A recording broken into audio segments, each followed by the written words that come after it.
Okay, we are live. Hi, good morning, afternoon, evening, Nubians and Good others. morning. Good Hi, morning. Dr. Cart. I'm Hey, like, Professor what are we Hunter. talking about today? How are you? I'm like, No, we look. We talking about what we've been doing, placemaking. If I find my little notebook, I put my. I've been. Oh, there it is. all Give me right. a second. I gotta go get it. I've been spending. Wait, is this your last week? Now I'm done. It was supposed to be my last week. But What my you students told me next week is reading, uh, reading reading. week? Yeah, and they were like, we're not coming in. I was like, okay, Yeah, fine. that's a bit of an anachronism these days. I think in some ways, I get the concept of reading period for like law school. We that was invaluable because it was the week between the last day of class and the first day of exam. And of course, law school is basically reading. So that gives you a time where, okay, I don't have to prepare for class. Now I need to review all my outlines, my notes, and go into. I get that for that, but how does reading period work at Hunter? I have no idea. I've never utilized it, and I have not given exams. So my class is very lab oriented, like it's very real life. You're gonna go out, you're gonna do these assignments, you're going to interview people, you're going to write these stories based off of what's going on. You're gonna, we have final projects, so we did that, podcast. We're building brands, we have marketing, we did all of these things. So there's no exam, but also, as I'm reimagining education, and let me just say thank you to you.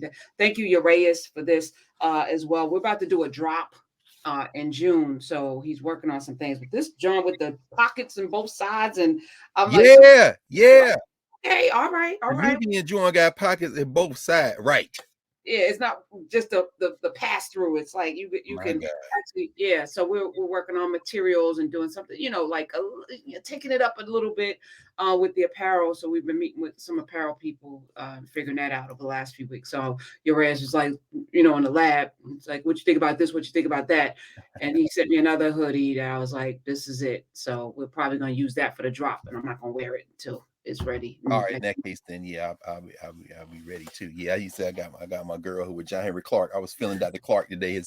We're coming up on the next month will be will mark again the anniversary of his transition. So normally before, well, not normal. Before COVID, we would all gather at the County Cullen Library in Harlem. For the ritual we would have. We normally have a celebration, and his wife, Mama Sybil, who is now an ancestor, would normally be there. Um, so yeah, but I love this Nubia joint. This is this is like Nubia classic because we've been this is our like well, we're 31, 32 this Monday, weeks into office hours. Wow. And we don't make that available because we don't want to exploit any of our people, any of our children. Nobody should be wearing, so Uraeus made that in honor of her, Oh, but no we're question. And send not, her one. Send her and her mom one. No question. But I just but I like because it always reminds me of why we're doing what we're doing. and I want to and the reason why I want to start with gratitude is because I'm grateful for the space and the people, Absolutely. because it lets me know that the world is crazy, but we are not, and there is a place, Hmm. and make sense of everything. I was reading the Financial Times. I got up this morning. I read Viola Davis, which is like her book is Yes. so heavy. Oh my God, it's so heavy. But I'm getting through it because it's like she wrote this because she knows that her story is not unique, and that's sad. Having these conversations with students of mine who are graduating, who are absolutely unsure about anything, what to do, where to go, what it all means, and Oh. graduating. And so we had a moment to sit in that, and just try to work through it with them. Yesterday, I was in community with fifth graders.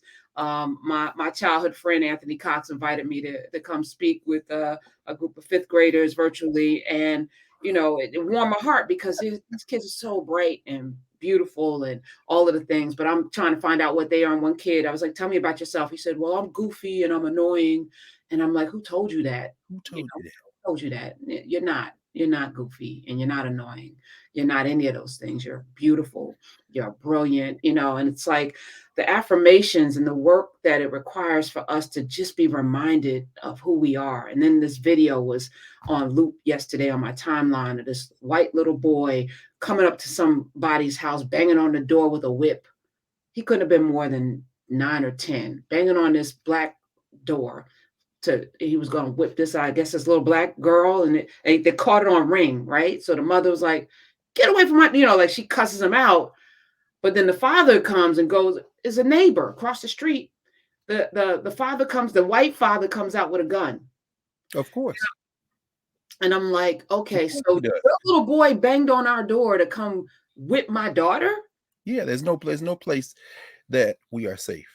That Right. Patarola, that young Patarola and his father coming over there to regulate. You blacks. With authority. He came, Dr. Carr, like he couldn't have been more than 9 or 10. Like he knew that he had the authority to bang on these people's door and had a whip in his hand. And I'm Of sitting course. there like, this is 2022. Okay. And then you posted an image of a funeral, Palestinian funeral of a woman Oh, that was yeah. assassinated. Just And reposting. Yeah. That Israelis doing what they do. Target practice.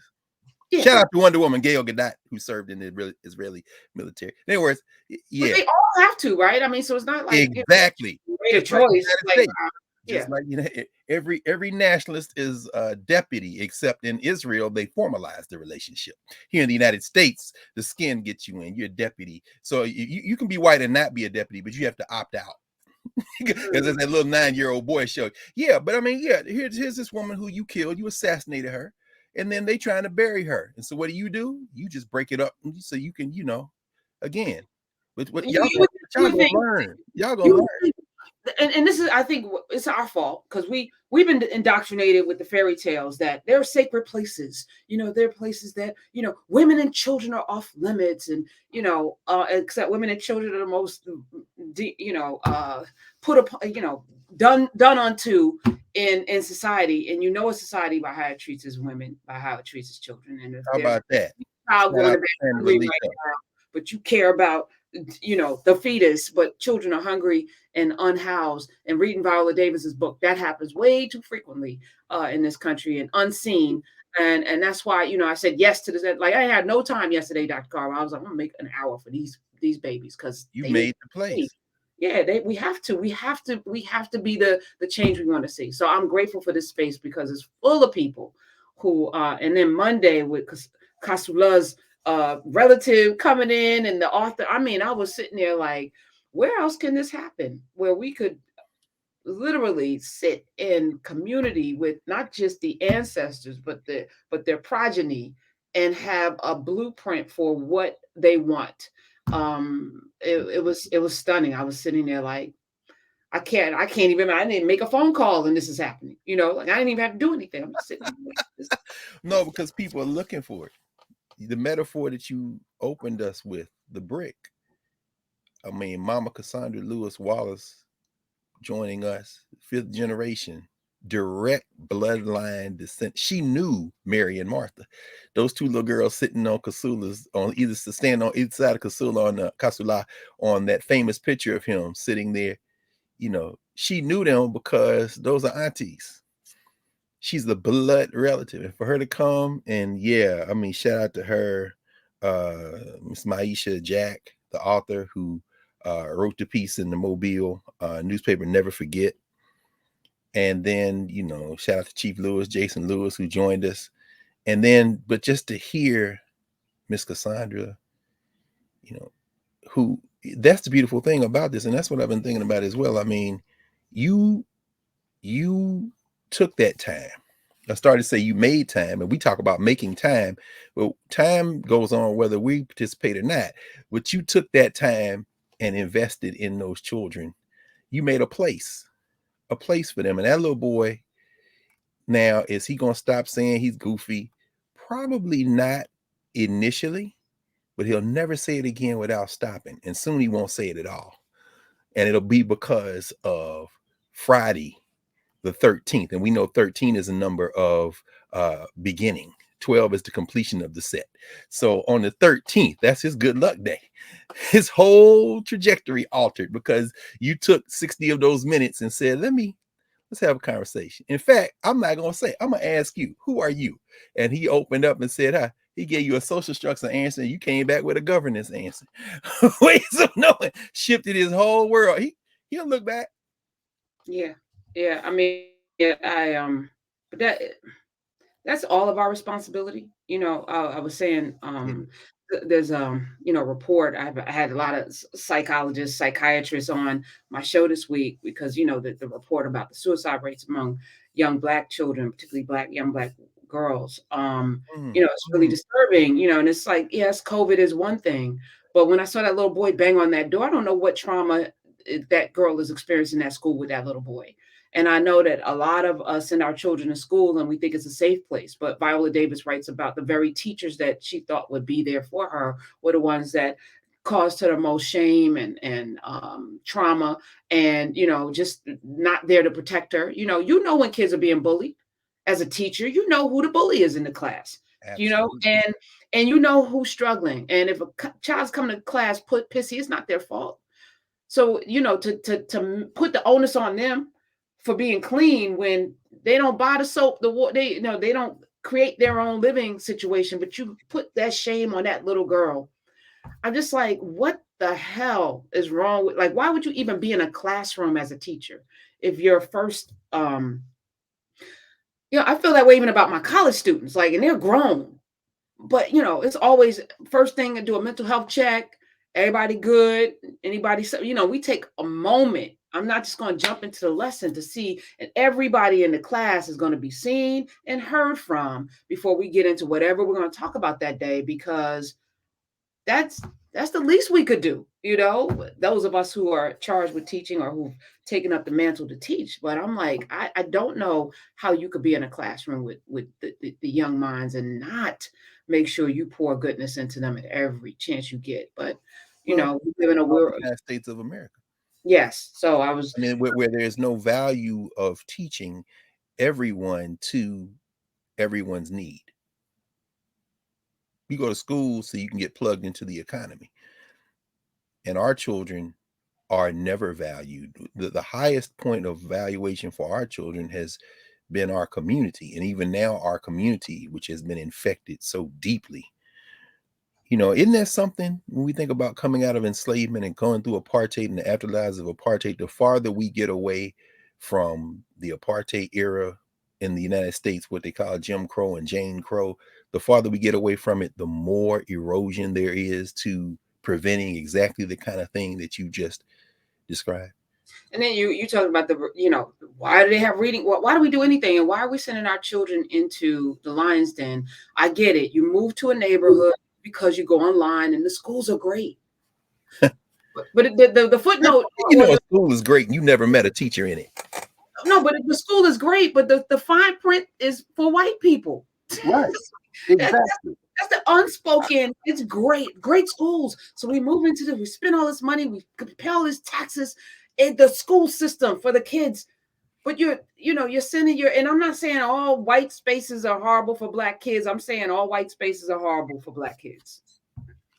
I mean, all white spaces are no white space can help a child of African descent understand who she is or he is in terms of the grounding. That's why, as you were talking and said that, the metaphor that came immediately to mind is the ancestor, a dear friend and brother, Baba Asa Hilliard, who used to say, for too many of our children, going to school is an act of battle. And you pack them up, you give them their little backpack, their sandwich, or if they're fortunate, if they're unfortunate, as you say, in terms of circumstances, they basically get on the bus with the clothes they had on the day before. If they have, I mean, it's terrible. But in both of those cases and everything in between, they go to a hostile environment where they are assaulted. Their sensibilities are insulted. Their culture is insulted. The way they talk, the way they move through the space, the way they view themselves, the teachers, even the best meaning teachers who have no grounding, impose them. And then those children come home that night and try to communicate to the parents that I've been to a fight. And then the parents are like, yeah, okay. Some parents and say, okay, and then send them right back to fight again the next day. The children have battle trauma. They go into battle trauma. And Asa used to say that all the time. And he said, now give me the children whose spirits you haven't broken. Give me Mhm. all of them, but I'll start with them because they know something is wrong and they simply are not going to be quiet about it. So these are the kids you try to suspend. These are the kids, but they know you don't like them. And guess what? You don't mind that they know because you think you have all the power. If you're a teacher like that, you're not a teacher. You are an employee stealing a check and harming human beings. You're And you right. should be out of the class. But I mentioned that because this is a book Asa did, Paul published, Black Classic Press, called The Maroon Within Us. And that's what we've been talking about. We've been talking about maroonage. And in this Maroon Within Us, he has a chapter in here called In Loco Parentis, or Retrieving Responsibility. In other words, is a teacher in place of the parent?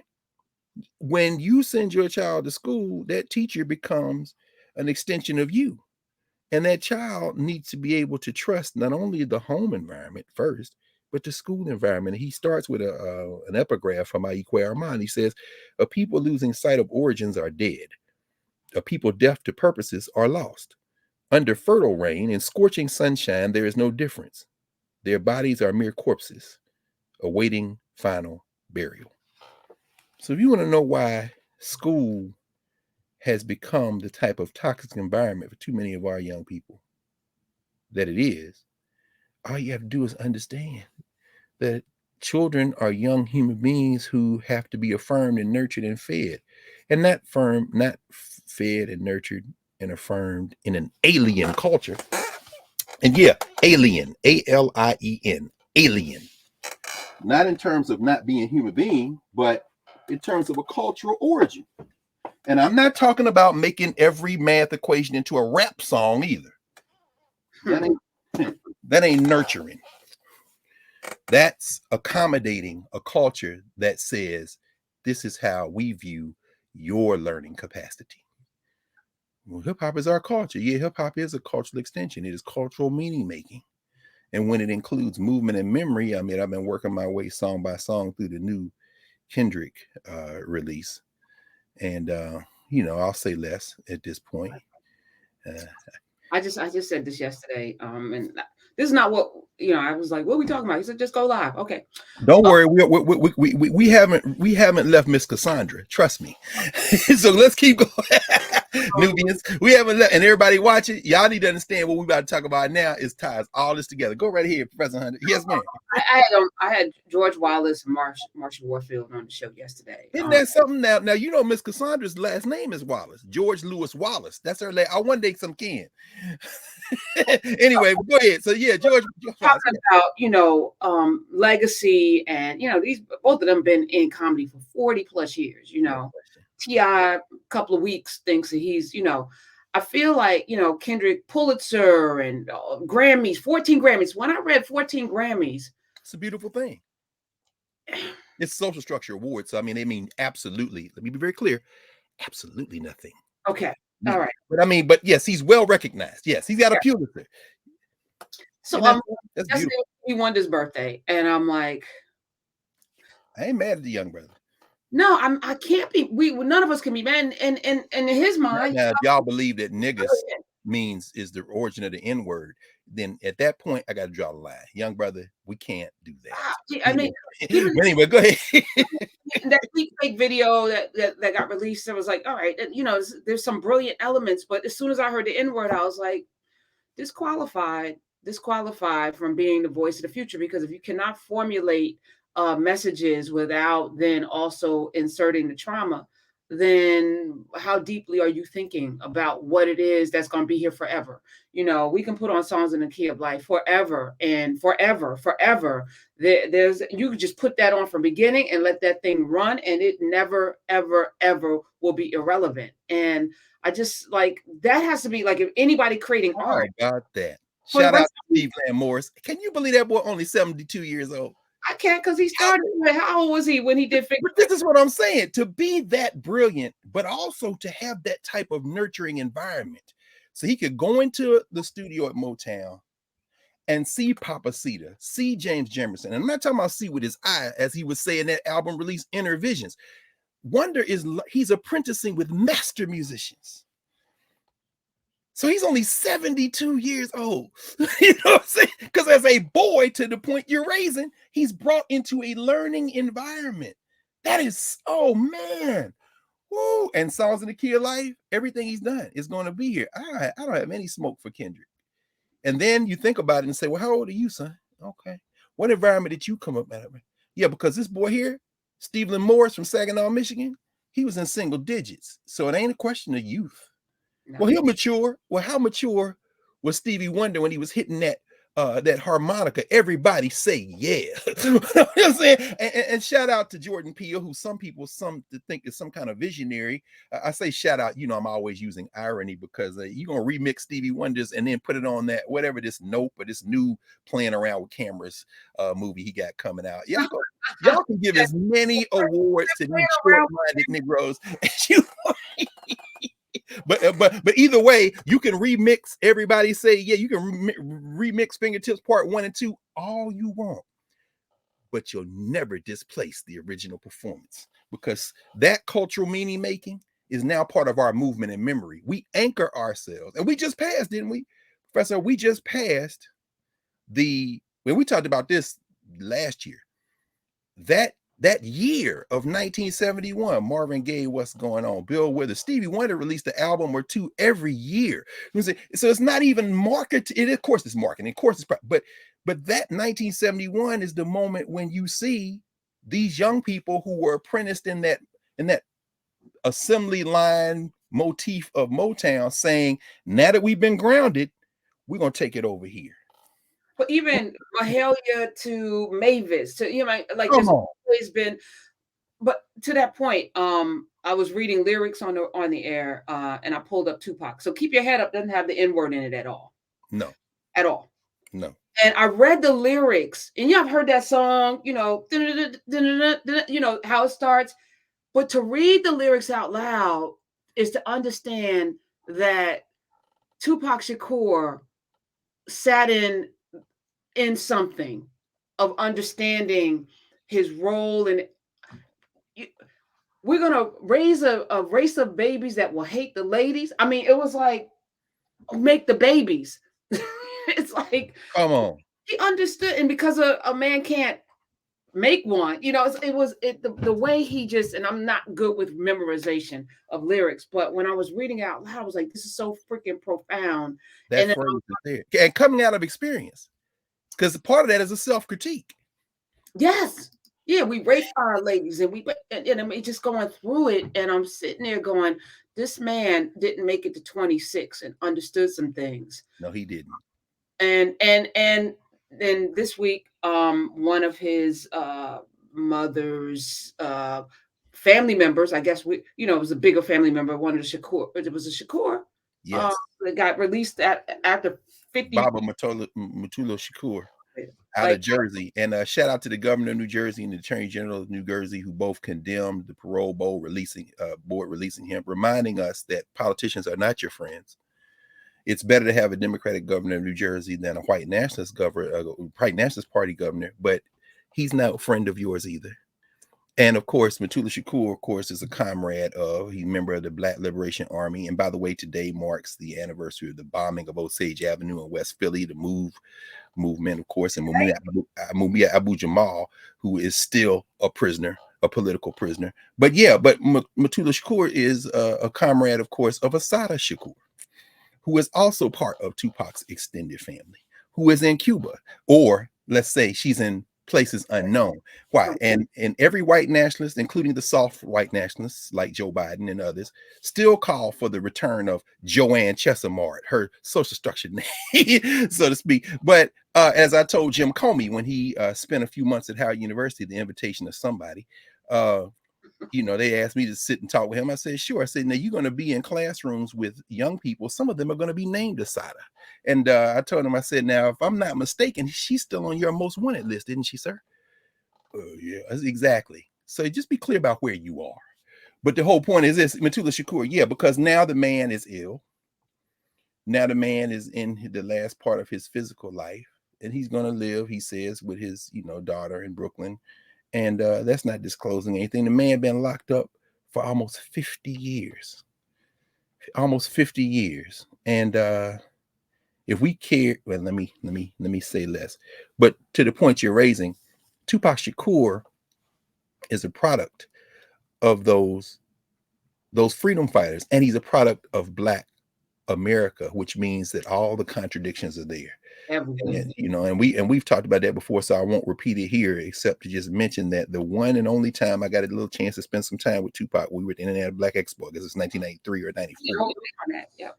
Yeah, I mean, we did. We talked about it, but I just want to mention at that point because all of the layers, the all of the contradictions, all of the convergences, all of the swirling thing that make us Black were on display at that time. He's now a box office star. All the contradictions there. He had just come the day before we all did our thing together from seeing Mike Tyson. He wanted to go see Mike because Mike was in jail. I mean, you can't look away from any of it if you're serious about working with our people, just like you said with those young people yesterday. You can't look away from any of it. This whole respectability, no. And one of the reasons Tupac is beloved, I was watching Tretch. I don't know if you know him. I mean, I know he Jersey, so I don't know if Hilltop. Yes. yeah, Trash. just what I say. All of them. Okay. Yeah, I It know. is hilarious to watch. I say hilarious in a loving sense. It is striking to watch women and men who were very young when they were pulled into the kind of hip hop world and commercial world. Now at an age when they sound like our parents used to sound. So I guess it was one of these podcasts. It was Math Hoffa or whatever. They sitting in this makeshift barbershop, and he's telling stories about Tupac and Suge Knight and how the thing blew up before, and then the West Coast, East Coast, and listening to him talk about it. And he said, "Now I'm working with young people, and I'm looking at them like." Your OG is 16. I'm talking about you gonna go get the OG to meet with me, and he's 16. He said, I couldn't stop having the conversation, but what I began to understand is this is not the world we grew up in. And I'm tripping because I'm looking at him. I'm down with OPP, But now he's reflecting. But he said what you said. And then one of Omar Epps was on one of them as well. And they, of course, they did Juice. And he said, Omar Epps said, we would be wanting to go to the club. Let's go where the girls at. And Tupac would say, no, I'm going to the studio. Let's go to the studio. And he said, it was now looking back, I realized he was acting as if he didn't have a whole lot of time. We wanted to be kids, but Tupac wanted to go and write some. In fact, this is what he said. He said one day we on set, and he comes to me and says, "Yo, Omar, come here, man. I want to." He brought him to the trailer, and he started saying, "Check this rhyme out." So he started doing this rhyme. Omar was like, "Yeah, okay, cool." He said a little later, an album comes out. It was Brenda Got a Baby because he had read something in the newspaper about this girl who had been. So that song is from a newspaper report. Omar Epps said, I didn't even get it. He wrote that on the set of Juice in between takes. Anyway, Keep Your Head Up is dedicated to Latasha Harlins. Come on now. So like again, I don't know, and that was the biggest message I want young people to read. Reading opens your world. It allows you to express and see yourself in places you could never imagine. But it's also the gateway to creativity and all of the things, which is why I love Mondays and all of the books that you're bringing. And I thank you for sending the Tony Kate Bombara piece over. We're gonna put that up in Nubia so that we can be ready for that on Monday. But yeah, like it's so important. But Tupac was a reader, not just of books. And he knew what was going on in the world. He wasn't blind to it, and it wasn't just listening to music. So and a reader who went to a school that nurtured his talent. He's at a performing arts school. So the social structure had you believe these Negroes just dropped out the sky, right? No. And the only other thing I was going to say right quick in terms of that encounter I had, he was surrounded even in that moment with elders, Black Liberation Army elders who were not political prisoners, former Panthers. And I'm watching him comfortable with these elders who were protecting him at the same time he around these other cats. And so what do you do with a young person with that many gifts who is in a space where the social structure is getting ready to make him pick, which is a point Tretch was making. He would say this East Coast, West Coast thing wasn't a thing. And then we looked up and these people got a hold of it. Now it's on the cover of Vibe. Now it's in the New York Times. And then you had to pick a side. He said, we had just been out hanging out together. I was like, what the hell? He said, my people, he said, Lil Kim and them Lil C's, they were terrified to go out when we were on tour because they these West Coast.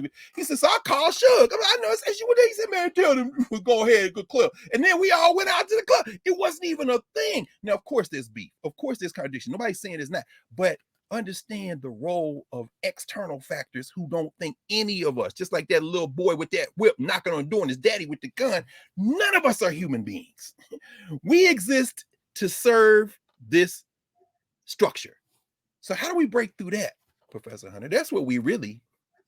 And in asking the question every day, I think we're realizing that we do have the power to do just that. We do have the power to do just that, and it starts with choices too. And I think for those people who have moved to places for the school system, for the clean, bucolic, the white picket fence and the nice streets or what have you, and the peace and the lack of crime. You've traded in something else, and there's no shame in that because you made a decision. As much as my daddy moved to a neighborhood, but then it soon turned all black because everybody was like, oh, black people here, let's move out. But it was, a choice because you want a better life for your children. You want your children to be able to run and play and have peace and be children. I get it. But we can create that. We can create that. And we've always done it. And, talking about Africa Town and other places, Wilmington and Rosewood and Greenwood and all of the places all over. Hayti, you Hey, Ty. know, um, we've always done that. It's when we forgot that we could, or when they kept dangling that carrot of colder water or better whatever, better schools. No, I don't think you can get better schools than black teachers that care about black children, even with inferior books, but with superior knowledge to feed every day those sensibilities and to empower those children to be everything. There was no unequal. What was unequal was what they were teaching over there that we got bused to. Anyway, all right. No, no, no, What's not, and no, no. Let's stay in this because yes, your pops, your family. Let's move here, but the neighborhood, the environment, the schools, the more bang for the buck in terms of house or land. None of that came into the house. You still had the home. Something that Miss Cassandra said on Monday night in office hours. Everything she said. It was a master class. And again, thank you, Maisha, Chief Lewis. I mean, thank you, Maisha, particularly, is going to tell this story. When we raised something that Adesoji raised, the possibility of taking Kasula, his remains, back to Africa, she said, we have 9 generations in here. And when I asked, what do you think, again, what are possibilities maybe of something of his, some grave dirt or something being returned, even symbolically? She said, well, I would say, take him home. Well, I would say, to do something like that, you need the whole Lewis family, not just one Lewis. It's permission. So the first thing she did was teach us and remind us that family is at the core. And we just spent a month in Barracoon with Zornell Hurston. And we did that because in our conversations, what emerged was the very real tension in our broad concept of Black people, people of African descent, over who we are to each other. Again, I keep coming back to these Africana studies, this framework and these conceptual categories, these 6 conceptual categories, because they allow us to have, we've created space to think. And that second category, that governance category, who are Africans to each other, is very important. And so that was the conversation that prompted us after Carter G. Woodson, after W.E.B. Du Bois, after Martin Luther King, to ask Zornell Hurston and Kasula Akujo Lewis to take us into this conversation. Where do we go from here by going back to see where these tensions, where these connections have their origins? And so at the close of the month, to have a living descendant, a direct living descendant of Kasula, to have her come and to raise the possibility of this connection to the African continent. And she, of course, evoked April Lewis, the sister who did the bust of Cujo, of Kasula, that is in front of the church where he, helped build and was the sexton at the church. Well, she wants to create another bus like that and take it to West Africa. And she wants Miss Cassandra to go with her. And she said, yeah, I'll do that. I'll absolutely do that. But she said, well, now, if you're talking about returning his body, she said, you'd have to get the whole family's permission. And she said, now, if you take him, though, it will be a piece of us. It will be a piece of us. And she said, he built a family here. And, at that moment, it was very interesting because she said, we want to carry him to our children and our children's children. I don't think taking his body there would do that. As far as items, I'm very much open to that.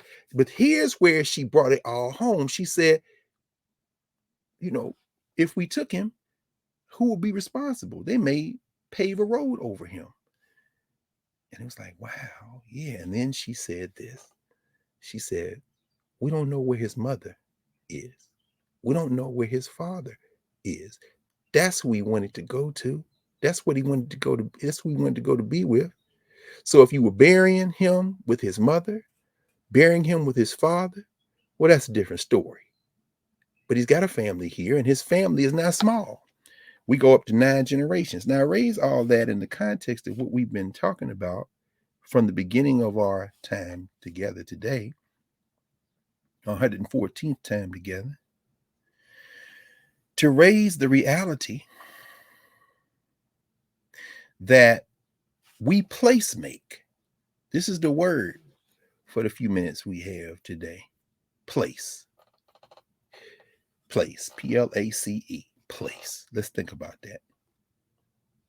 Footnote, somebody sent me a video of these children dressed as black children, cartoon in Egyptian attire, and they were in front of the pyramids and the temples, and they were teaching the alphabet, and it was so cute. Now, of course, the beat they were teaching it to with the little flute and the little drum machine was a trap beat. But I couldn't look away, and I thought to myself, see, this is what extensions of Africana cultural meaning making look like. This is that category cultural meaning making. You got Kemet, you got black children, they looking so cute. The trap beat comes in, and you learn the alphabet. It was gloriously Negro. Hey, I'm like, oh my God. But it was beautiful. Why? Because the kids listen to the trap, and now you could ease them into the thing. But the whole point is placemaking is the point I'm trying to make. So I say place. I'm like, oh Lord, they could probably put that to a trap beat. But what Miss Cassandra Lewis Wallace was saying, in some way, she didn't say it this way. She said it in a much more direct, pure way. Is that the connections to Africa don't require us to physically return, like Marcus Garvey, who never set foot on the continent of Africa. That they do require us to know our roots and our origin. And this is what we're going to get into next week with Tony K. Bombara. And so as we think about this question of place and placemaking, I was reading something, a new book by Brother Cedric Johnson, who is a political scientist at the University of Illinois, Chicago. It's called "The Panthers Can't Save Us Now." In fact, I dropped a quick quote. I put out a post in Nubia this morning as we were getting ready, and I was going back to make sure that I had explicitly what Mama Cassandra said. And in this book, it's very interesting. Brother Johnson, Dr. Johnson, starts with in the preface, he starts talking about the death of George Floyd and the racial reckoning of 2020, so to speak. And of course, we're now in the month that George Floyd was killed, and it's only been 2 years, only 2 years. And when we think about the world as it existed before the pandemic and the world we inhabit now, the world we are inhabiting, the world we inhabited before COVID, is fighting hard to reassert itself. The traffic jams are coming back. The office spaces are still largely vacant. I'm looking like around in DC and Maryland. I'm like, wow, I still see the darkness in here. However, the the ramp up of the other facets of pre-COVID world are emerging. The folks who tried to use that moment to get rich, Peloton stock, cratering. The food delivery stock companies cratering. These kind of things because people are no longer tethered to the indoors. Well, I was reading because of Johnson's book. He alludes to it.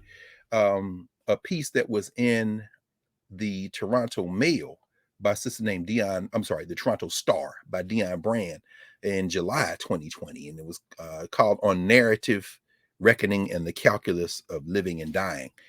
And she said, "I don't want to go back to normal." This was 2 years ago, right? This is right around the time a little bit after we started in class, and then of course narrative, and now Nubia.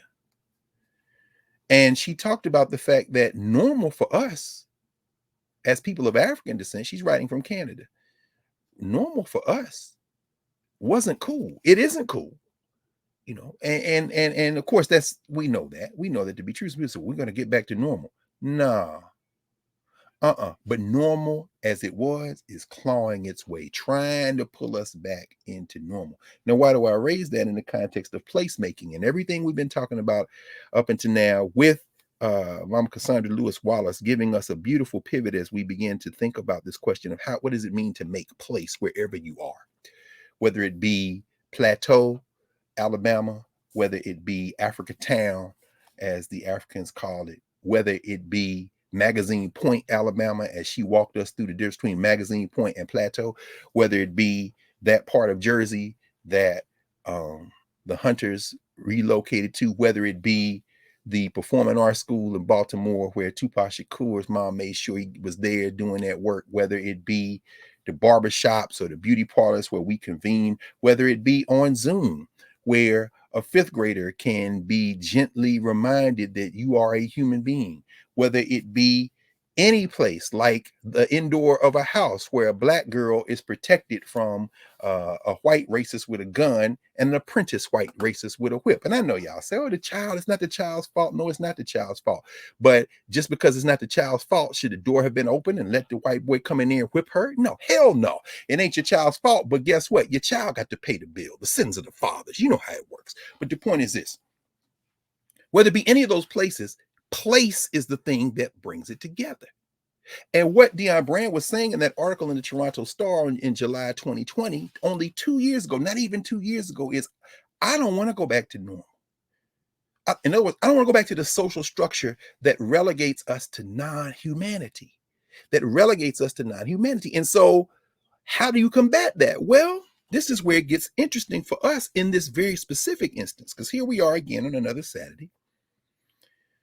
And for a lot of people who either may not have the material resources or, who get something to move on and, who are not yet in narrative or Nubia, still coming on Saturdays, we understand that at the height of everybody driven indoors who could afford to be indoors, and even when they couldn't afford to be indoors, had no choice to be indoors and had some type of connection, what we did was we created another place. We created a commercial place. Two years ago, we were attuned to each other because we had no choice physically in our living spaces if we didn't live alone. And then using the technology, we connected in real time. All you have to do is go back through any social media platform, certainly like YouTube, and look at the number of views. Look at the views from 2 years ago through that summer, number of views for the exact same kind of things, even things which aren't as developed then as they are now, like this. And then look, 60, 70, 80, 100, 200, 300, 400, 500,000 million views. And now people say, well, look, the numbers dip. No, what that reflects is normal is trying to claw its way back into our life. But here's what happened as well. During that period of placemaking, escape velocity from that social structure Dion Brand is talking about was achieved. By escape velocity, I mean the gravitational pull of this social structure that locks us into this form, these various forms of non-humanity. When you talk about African people, we achieved escape velocity.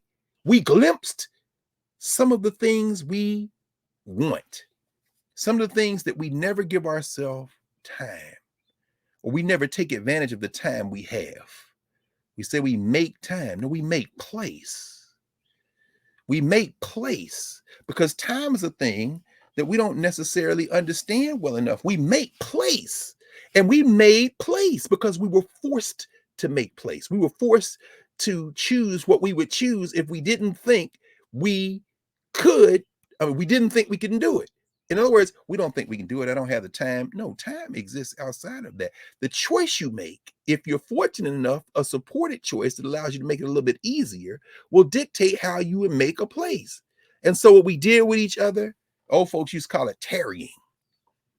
We tarried with each other. And when you tarry in a place, in other words, when you focus, clean your mind, and then together embrace each other. And by embracing each other, find that part of yourself that exists in our common humanity. We tarried and our minds began to open up. And we achieved an escape velocity that we are now sustaining. We have been sustaining it in this specific space for a couple of years. In the Nubia space, we have been sustaining it for a little over half a year. And in that process, folks are finding their way into the space from other centered and tarrying spaces, from families. When we listen to Miss Cassandra on Monday night talk about her family, the Lewis family, and how they're interacting now with a social structure that has discovered Africa Town, that has discovered the Clotilda, that has discovered the value. In other words, the commercial value. Ever, don't ever forget that, the kind of society we live in. She said, yeah, but this is our family. And this is our family story. And regardless of what goes on around it, we are going to not only tell that story. And I said, Miss Cassandra, we talked about that. We all talked about it on Monday night. Your family is representative of all our families. It has all the elements. And this placemaking is ongoing. And so what we have is an opportunity to nurture these places. Now, what does that mean very specifically in terms of our ongoing work?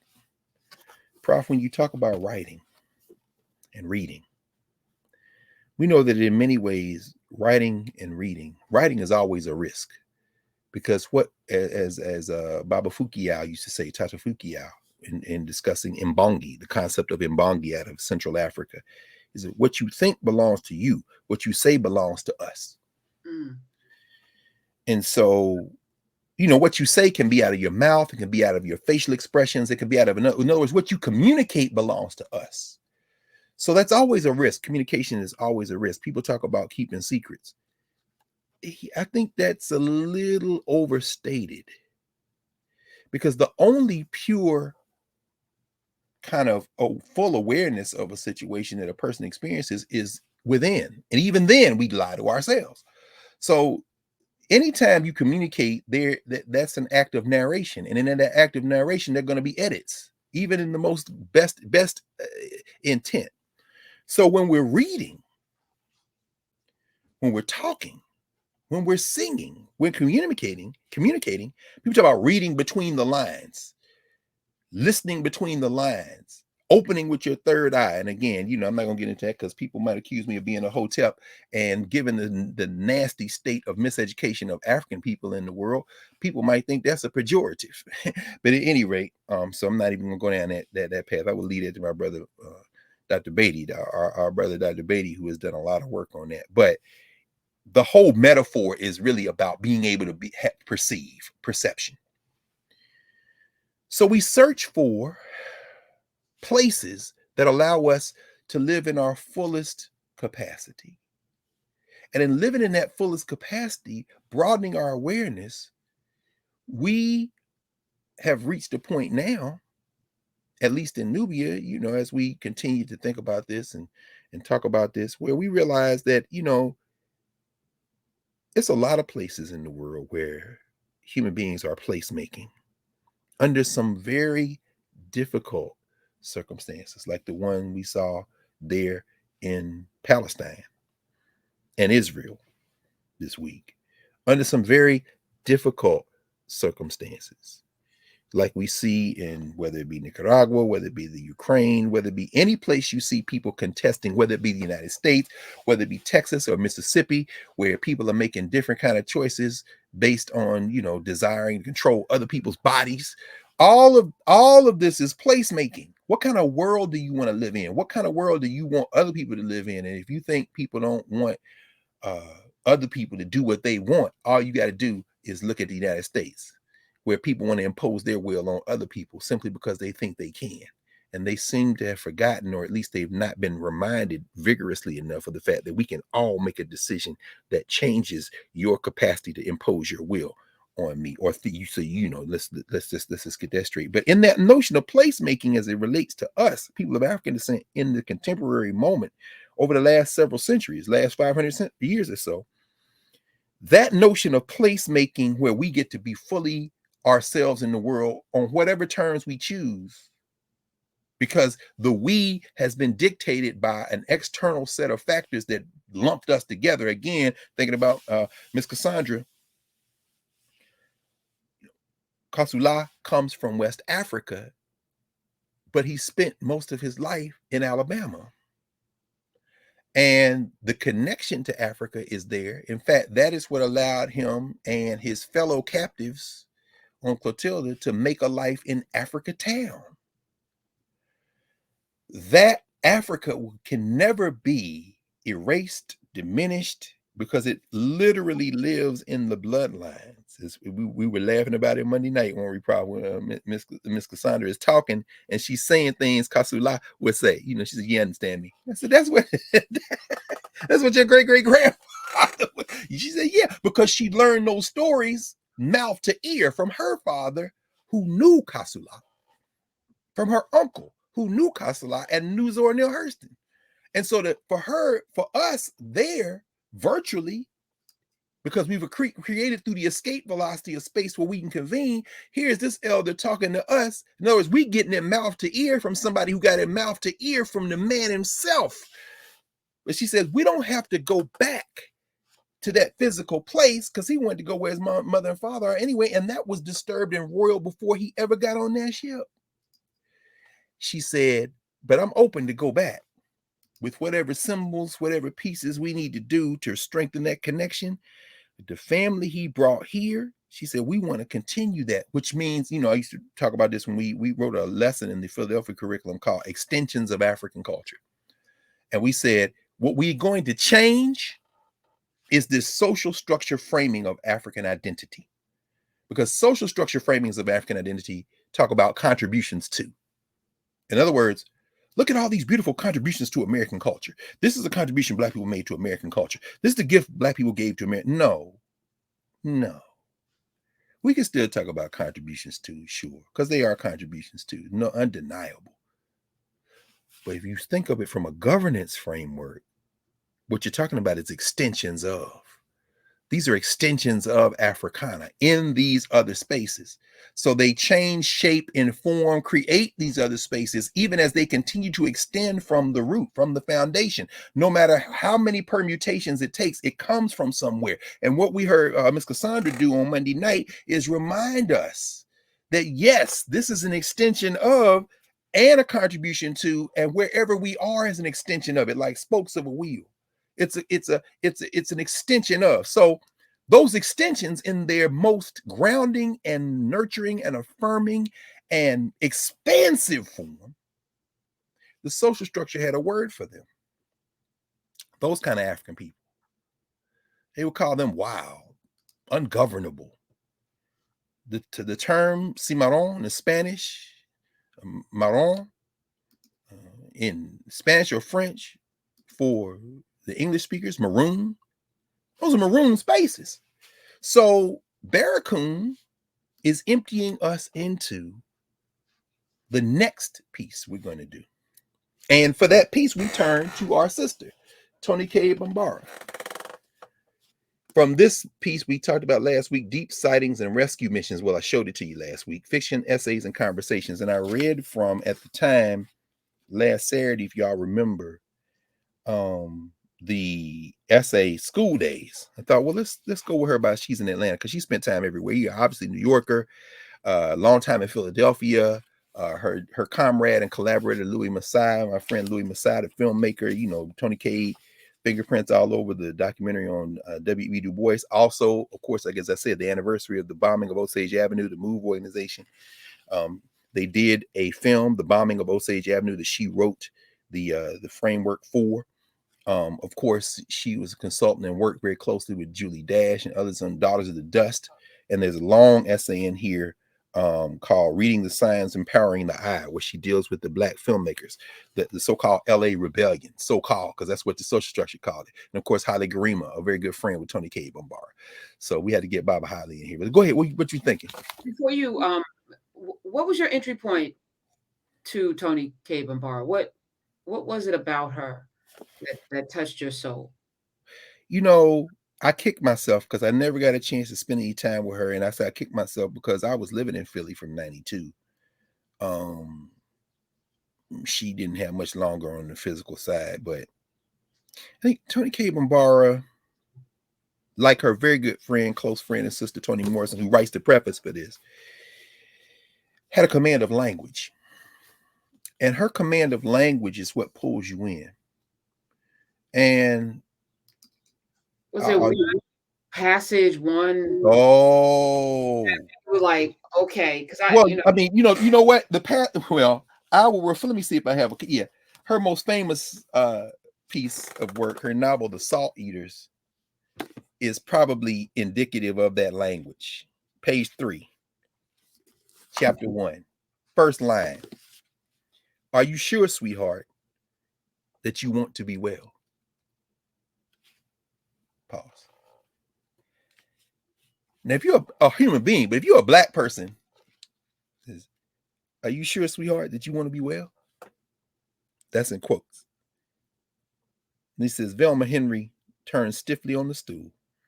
The gown ties tight across her back, the knots hard. So taut for so long she could not swivel. Neck, back, hip joints dry, stiff, face frozen. She could not glower, suck her teeth, roll her eyes, do any of the Velma things by way of answering Minnie Ransom, who sat before her, humming lazily up and down the scales, making a big to-do of draping her silky shawl, handing it as though it were a cape she'd swirl any minute over Velma's head and wipe out Veronica, or as though it were a bath towel she was drying her back with in the privacy of her bathroom. So you got this elder. You sure, sweetheart, you want to be well? That's the first question we have to ask ourselves. This is the question. In fact, we did remember Prov last year. Well, longer than that now. The power of the pause, and you bring us back to that consistently over the arc of our conversations. Are you sure? In other words, you have to assume a place of contemplation to even answer that question. Maybe even to ask it. To ask it is to be aware that it is there to be asked. Are you sure you want to be well? 2 summers ago, when we were held in place, I believe there was a lot of healing going on, at least a lot of asking that question. Man, I gotta go. No, you ain't got to do nothing. Sit down. No, in fact, shut the whole place down. Let the trees breathe. Let the animals go, and you stay here. Well, let me turn on. Okay. We got verses. We got. Hey, what is this? What they tell? Oh, this is. Huh. Let me order these books. Let me see. I'm so happy. And then, I mean, we see that conversation. But Tony K, you asked me a question. I think for me, it wasn't a particular line as much as it was the not only command of language, but the second thing, which is I think for me, not only distinguishes Tony Cade, it doesn't distinguish her in terms of just exclusive, but there is a there's a simplicity of language. Help me, Prof, because I'm this week we're going to stray off into into your field. You're a writer. You deal with literature deeply. So talk to us a little bit about. I just interviewed AJ Verdell, who wrote Miss Chloe, about her friendship with Toni Morrison, Yeah. which is another book that you're just like, damn, these people can write. Like I can't write like this, like Don't say that. Don't say that. You just told that boy. no, no, Just say you decided not to occupy that place. right. My writing comes out of my spirit, out of my throat. And I can do a little something, on the Yes. computer, but it's not my passion. My passion is here out. But as I know, like, one book leads me to another book, to another book. And a lot of guys, we've had this whole conversation, and I dropped in the chat, our conversation about Tupac, which was episode 27. Yes. Malcolm Wow. X's birthday is on the 19th. That was episode 62. We did a whole conversation about him. Sure So did. we are now building a library of classes that y'all can go down your rabbit holes and narrative, and we don't have to repeat them. But there's always an entry point. And for this conversation we had when I learned that it was comic books that were your entry point to reading. Mm.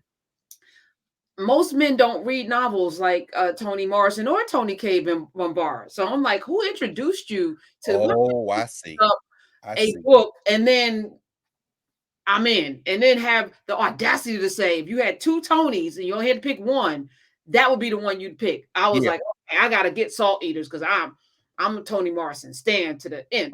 I definitely stand Miss Morrison. I don't want her coming to get me in after ancestral realm. I got a chance to spend a little time with Toni Morrison. I ain't trying to no, but if I had to pick, but did you start it or did you? Get started, and I'm not me. I'm like in the chapter 2. I got like 3 books this morning. It was like Viola Davis. Let me, after watching that video, I had to come back to Blood in My Eye, George because I Jackson. feel like we need to Yeah.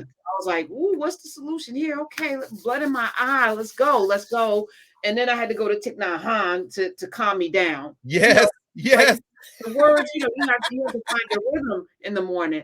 So, but Salt Eater's right there, and I'll pick it up. Like I'm reading about 4 or 5 books at a time. So I'm like, No question. how am I feeling? But I'm always curious about, because you have such a mind, and every, you're, Well, it's we're all so, different. We're what all brought different. you in? What brought you The thing I love about and this is unfair to Ms. Morrison. I'm gonna say that in front. This metaphor is unfair, but I'm going to use it because I think it gets us closer to what where I'm at with it anyway. Um, I'm trying to remember actually who wrote this, but they they heard somebody asking about the difference between. They asked a child the difference between Malcolm X and Martin Luther King. As we say, we're coming up on Malcolm's birth anniversary, the 19th of May. Now we know because in a governance conversation, it's a very different conversation. And this child said, well, Martin Luther King is for everybody. Malcolm X is for us. Now that's unfair to Martin Luther King because we just finished. Where do we go from here? We clear. Martin was for us too. But in terms of who people know and how they write, I don't think there is enough of a distinction between Toni Morrison and Toni K. Bombara. However, there are some people in here right now who may be hearing for the first time the name Toni K. Bombara. She was absolutely for us. And it comes through in every line. Not that it doesn't in Miss Morrison's. Not at all. Like August Wilson, who I love August Wilson. At the same time, when I go to an August Wilson play or read an August Wilson play or essay or interview, I'm reminded of Douglas Turner Ward and Alice Childress. I'm reminded of Philip Hayes Dean, Sam Art Williams. I'm reminded of all those black playwrights, Mary Baraka. I'm reminded of all those black playwrights who were from beginning to end for us, like August Wilson, who don't have a name on Broadway in the social structure, who aren't elevated. Say, oh, this is the American. You know what? Y'all don't get no say in who we pick, except you do. Why? Because these are the ones who make it into the curriculum. So why you got to go to a specific place and encounter a specific person or two, like I did when I was an undergraduate at Tennessee State University, Joan Elliott and McDonald Williams and Jamie Williams and all. I had black teachers at a black college who knew a lot of these people who came along with them, who made sure Lawrence James, W. Dury Cox, H. Devereaux Brady in the drama department. We did the black plays. We did Wine in the Wilderness. Uh, um, um, Alice Childress. We did Ceremonies in Dark Old Men. I played the lead in Ceremonies in Dark Old Men. Lonnie Elder III. Every year we went to the National Association for Dramatic and Speech Arts, which is the HBCU Theater Conference. Now fast forward to today, 2022, with slave play, and I just read about a new one. In fact, let me just pause here and evoke this because I laughed out loud. I'm sure the people thought I was crazy as I was sitting in the coffee place reading this. Is this? No, that's the Washington Post magazine. I'm not gonna be able to find the New York Times magazine from last week. I had it in my bag. Hold on, give me another 30 seconds. There it is. Very good. This is the New York Times magazine. Nyla Orr just wrote a piece. Let me go to page 38, and I'm gonna read you the first line of it. This is about a new play that's debuting, and it says, Michael R. Jackson's thriller. With his bravura meta-musical A Strange Loop, the playwright is showing Broadway something it has never seen before. And then I can't show y'all what I actually wrote. I'll read it to you with a little edit. Are you effing kidding? This is the kind of minstrel.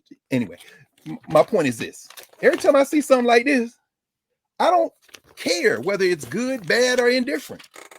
What I'm saying is you don't get to pick social structure, even if you got a black writer writing about a black playwright on Broadway. See, I came out of drama. And I'm saying that this is, and of course, reading the article is very well written. It's very layered. It's very important to, document. And, I imagine I might enjoy it. But I read Slave Play. I can't bring myself to see it yet. But I read the play. And I'm thinking to myself, let me go now and go reread Ceremonies in Dark Old Men to cleanse my palate. And so you don't ever have to do that with Tony K. Bar. In fact, place being the through line. And let's just review for a second, for a moment. And those of you who are not in Nubia, for those of you who are not in Nubia, the beginning of the year, we're having conversations because office hours is kind of space where we kind of have conversations. A lot of people come in, people from all over the world, 1,400 people or more every Monday night, even more and more are coming.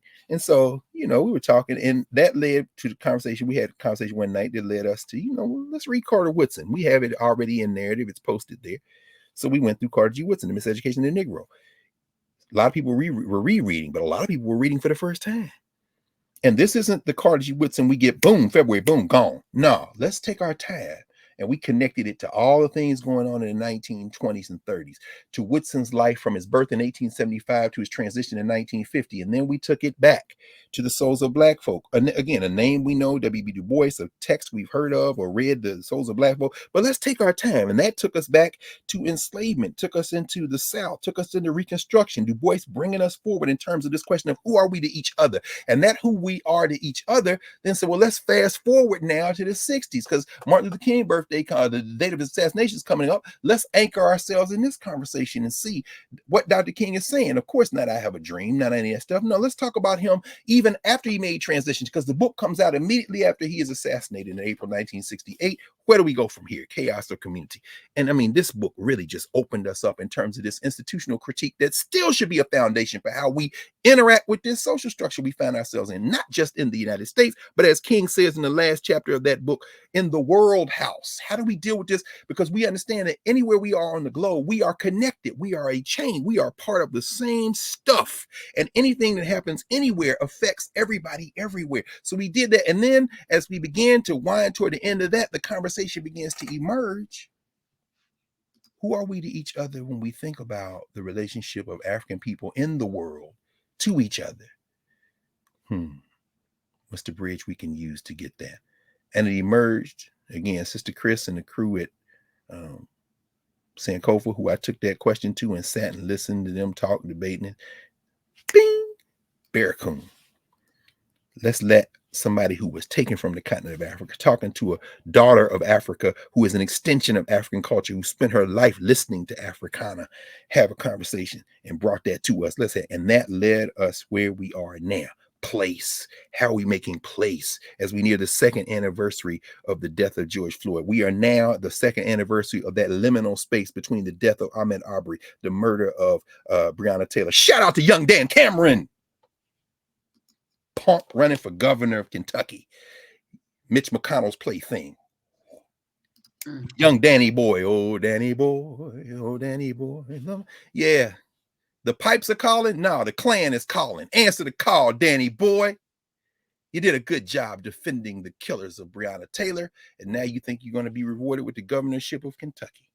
Maybe some of them people who ain't got no health care will vote for you. But anyway, the point is, we are in the space between Ahmaud Arbery and Breonna Taylor's murders.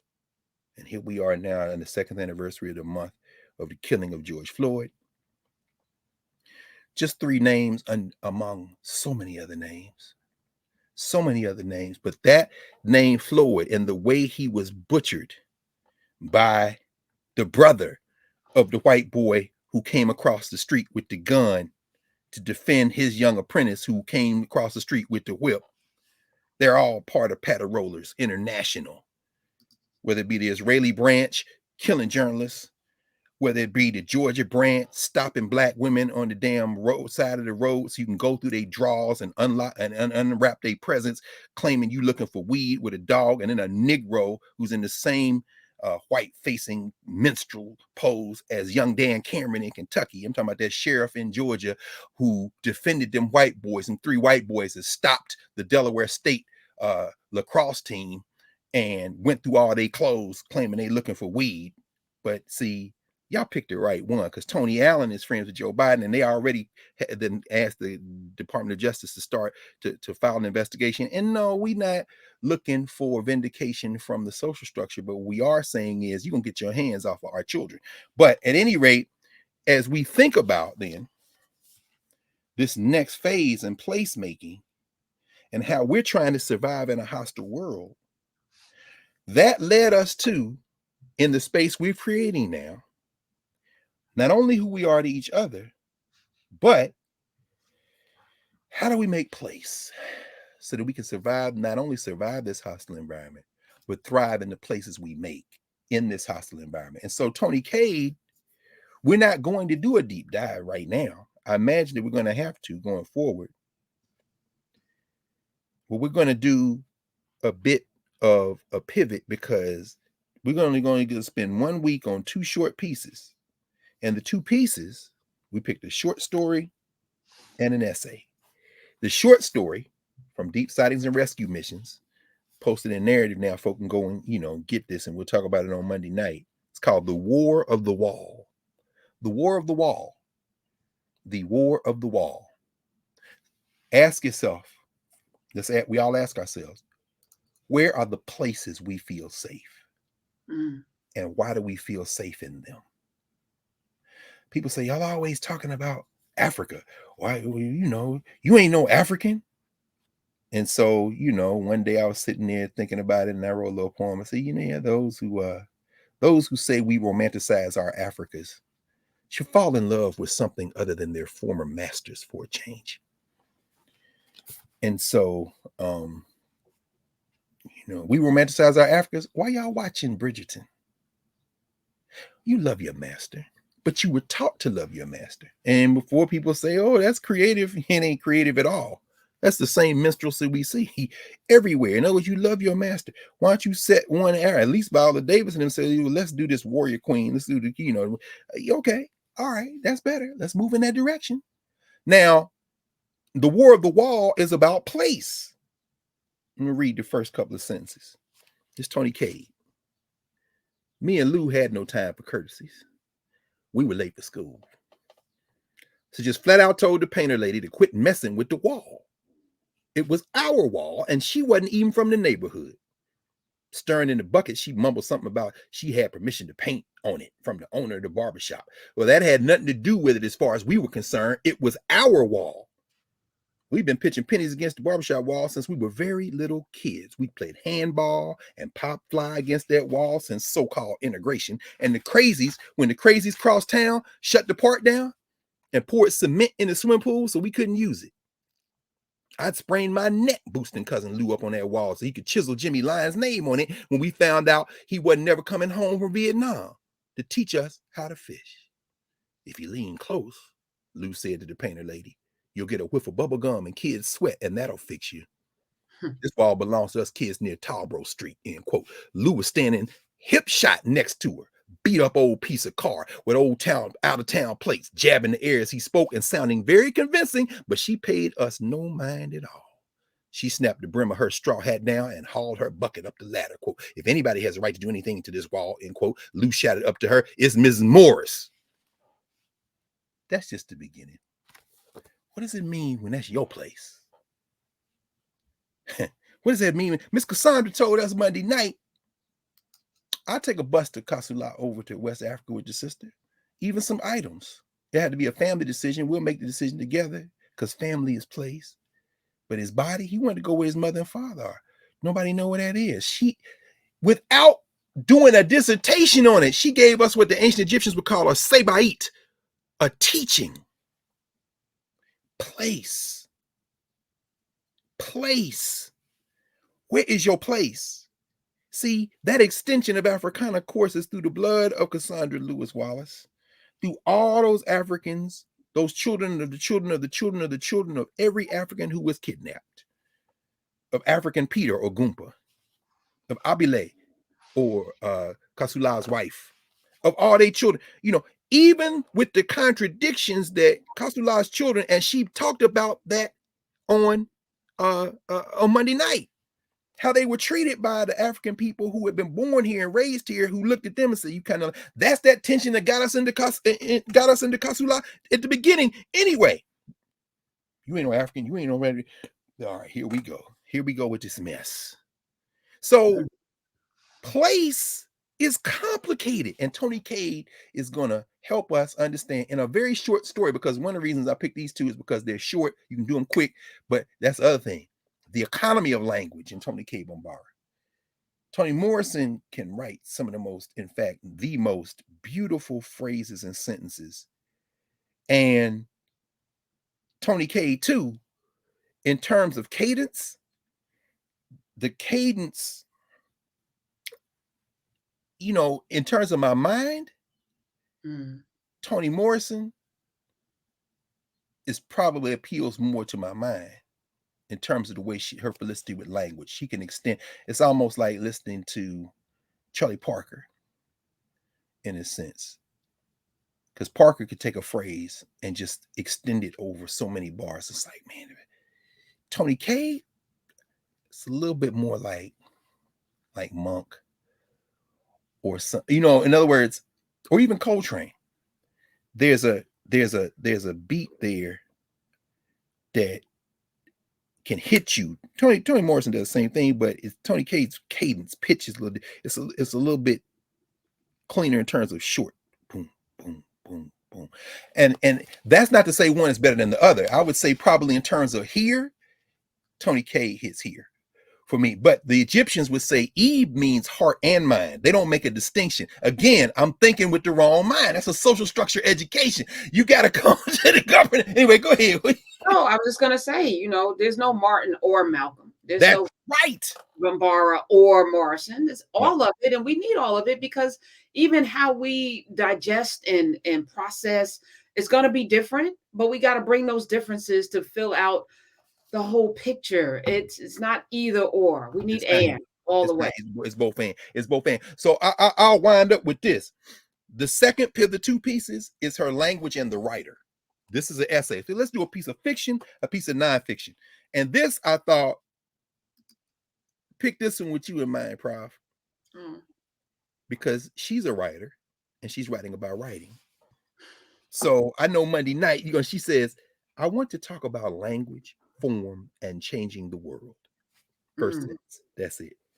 I want to talk about language, form, and changing the world.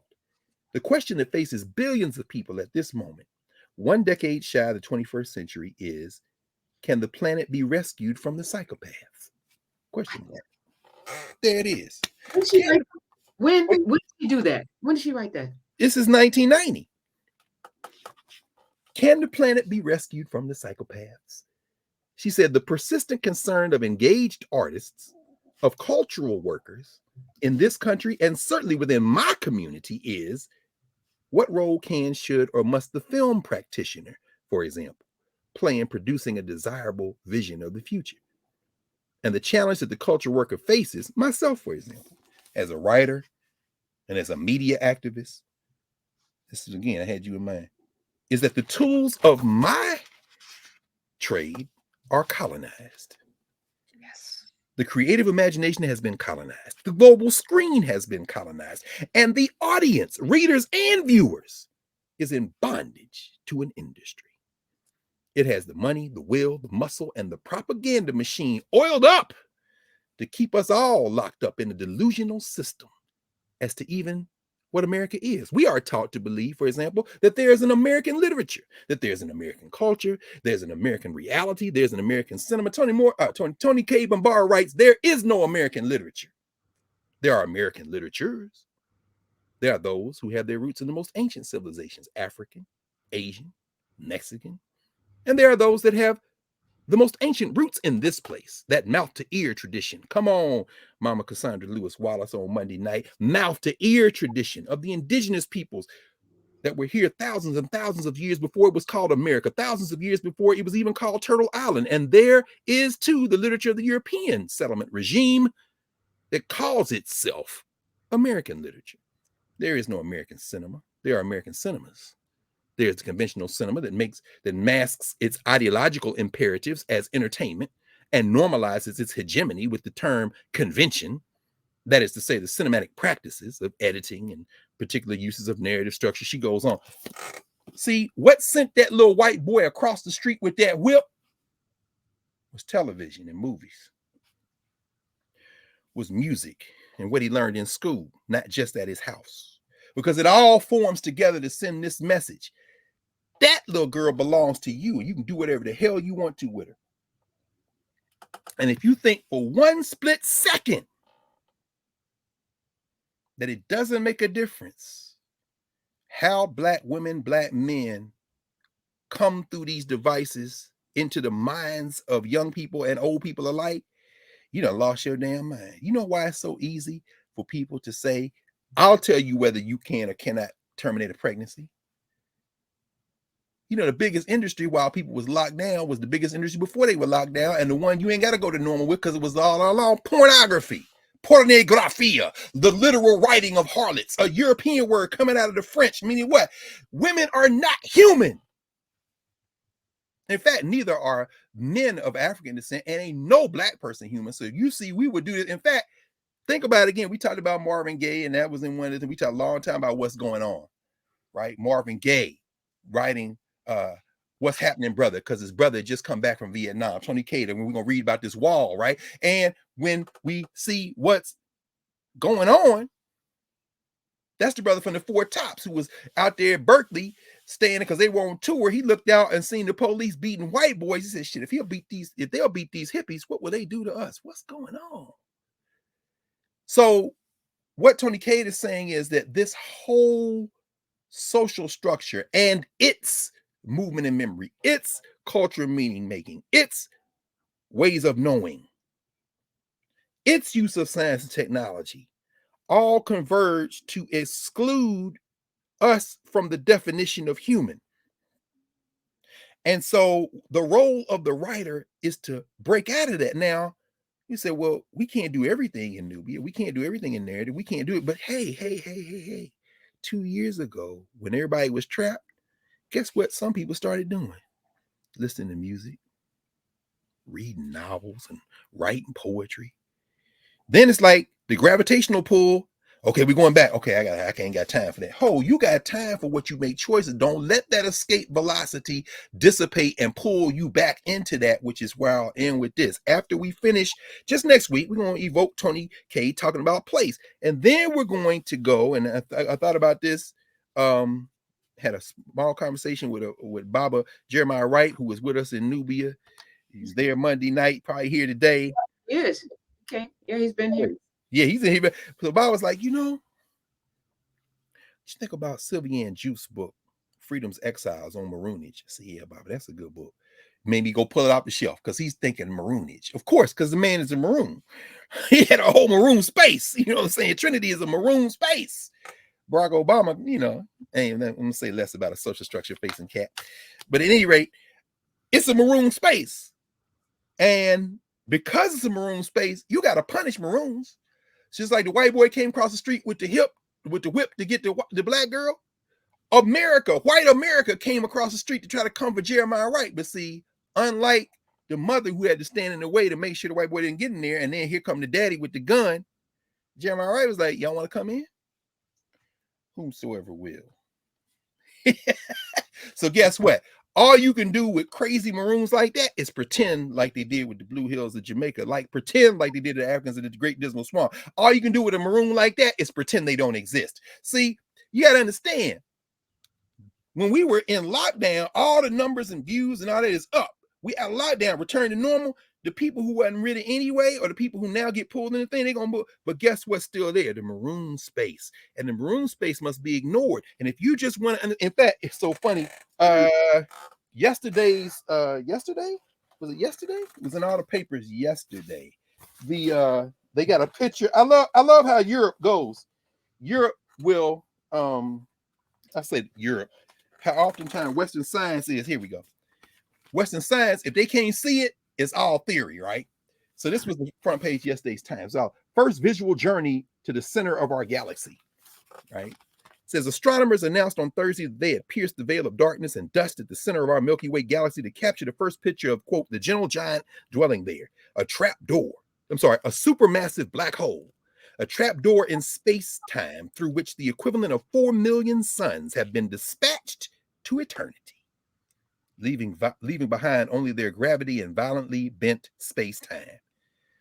Beautiful prose, although I don't know what the hell that means. Dispatched to eternity. So what's at the center of the black hole, at the center of the so-called Milky Way? Black. Fear of a Black Universe. This is Stefan Alexander's book. We're going to get into that when we get to the book after we do Blake, which is where I'm going to end for ourselves. My point is this: the gravitational pull, we are right now in dark matter. 95% of the universe, Alexander, who is a physicist, says, is dark matter. I was talking about that with Dr. Amin earlier this week, Sunyana Amin, because she into that science and all. So 95% of the world, of the universe, dark matter. That means we in dark matter right now. Dark matter. Anyway, his last poet say, black is the color of the midnight sky. Black is so beautiful it'll make you cry. My point, though, is that gravity pulls us in. We achieved escape velocity, which means the capacity to perceive ourselves without the gravitational pull of this thing that has this pull on us.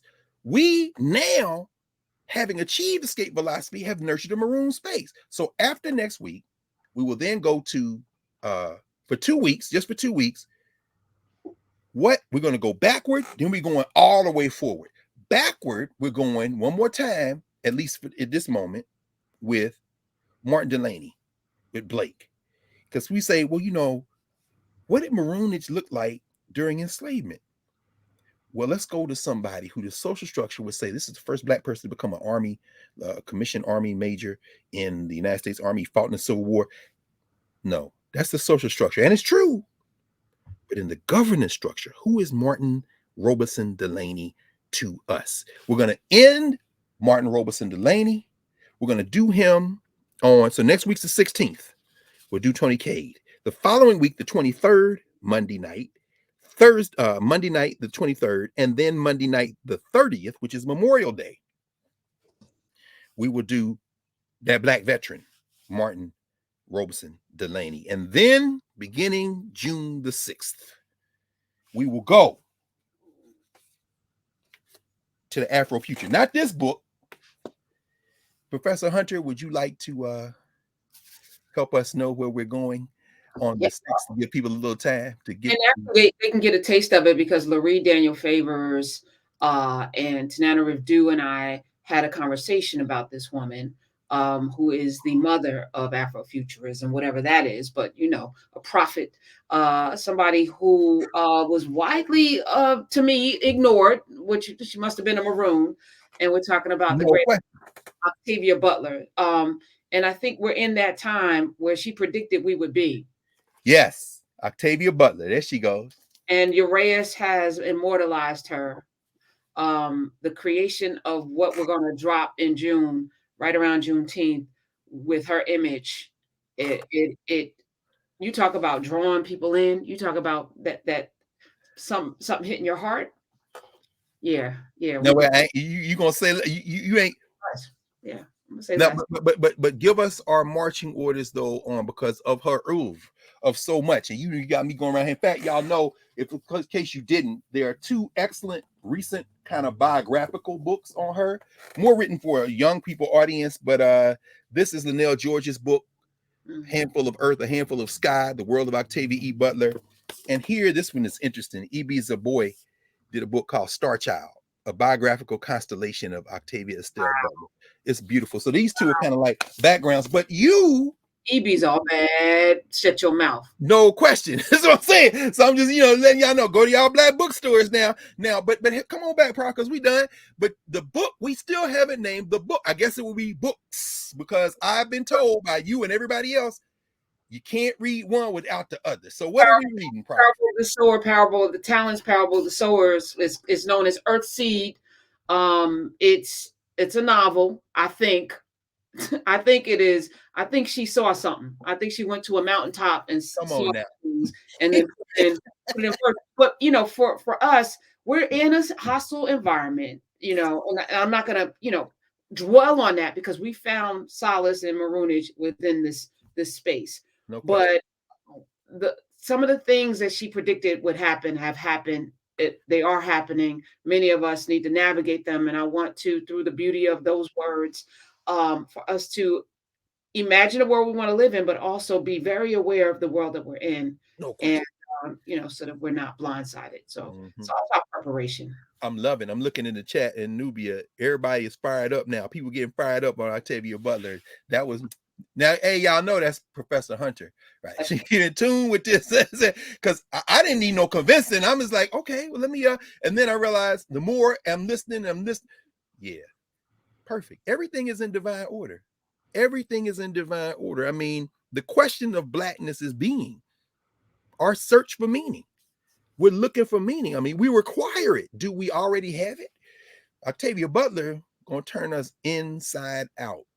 Around in religion, I mean, like, yeah, all of the themes will be hit, and some feelings might get hurt, but we're here for that. Let's The change black our woman is God. I'm loving it. Hey, y'all. So look, if you're not in here with us, we can rate. We're gonna do a little taste of Tony K. We might have to come back, Tony K. But these sisters got us in rhythm now. Thanks, Zora, for getting us opening the door for us, and thank you so much, Mama Cassandra, yes. for representing all those Africans that were on that ship, the Catilda, and Sister Maisha, Brother Chief. Thank you all too as well. Mama Cassandra she gave us that old school teaching Monday night. I love us. I love this space. I love you. Every day I pray for you. Same here. But I pray for everybody, but you in particular, Mm, you are a special. mm. Thank you for. Oh no, I thank you. Oh, shout out our brother, the builder. Oh, Archie Alexander. I feel like we need to do a whole thing on him, because today was his birthday. But then I was like, he donated $100,000 to Howard and a bunch of other schools.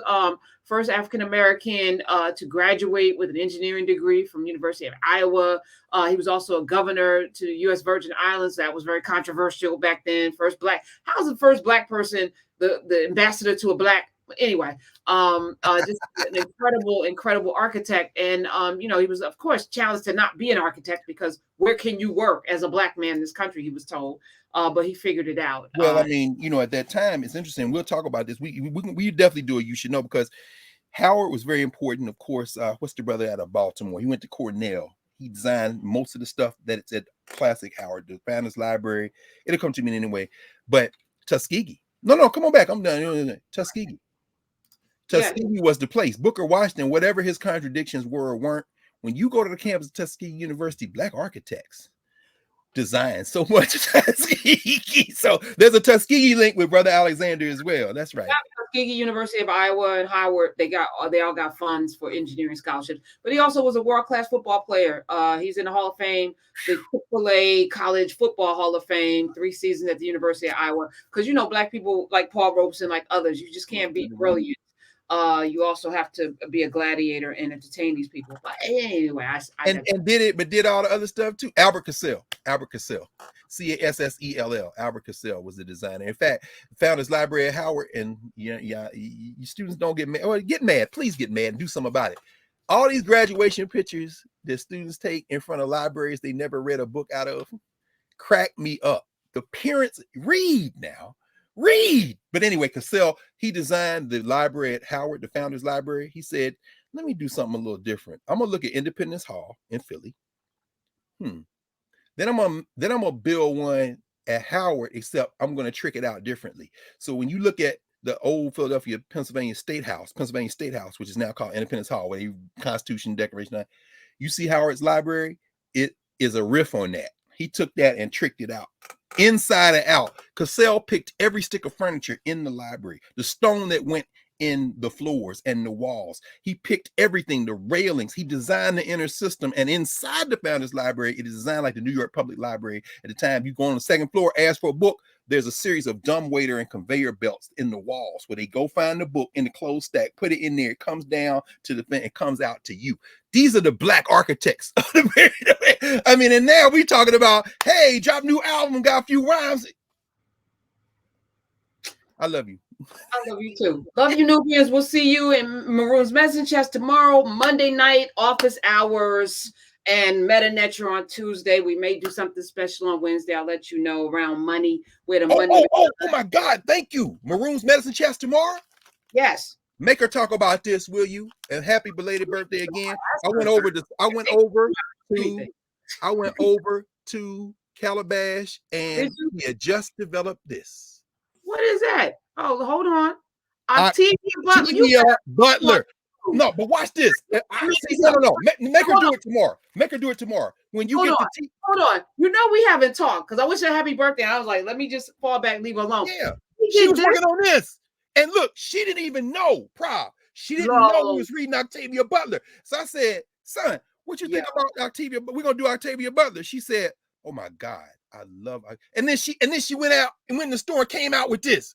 But watch this though. Watch this. I'm gonna say less. If you're not in Nubia, you're gonna miss this. When you put this in the T-ball and put it in, ask her what you have to add to it to make it do something that's connected to Octavia Butler. That's the tease.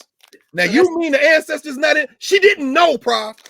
Except she did know. You did that. Thank you. We're going to have... I'm a vessel. This is what obedience looks like, y'all. No question. In my whole life being disobedient, last 7 years, I'm like, I'm just going, whatever you say, God, I ain't even going to question it. I love it. What it looks like. Man, everything lines up. I love you. You got to go. Nubian, Nubian streets. We'll see everyone tomorrow. All right.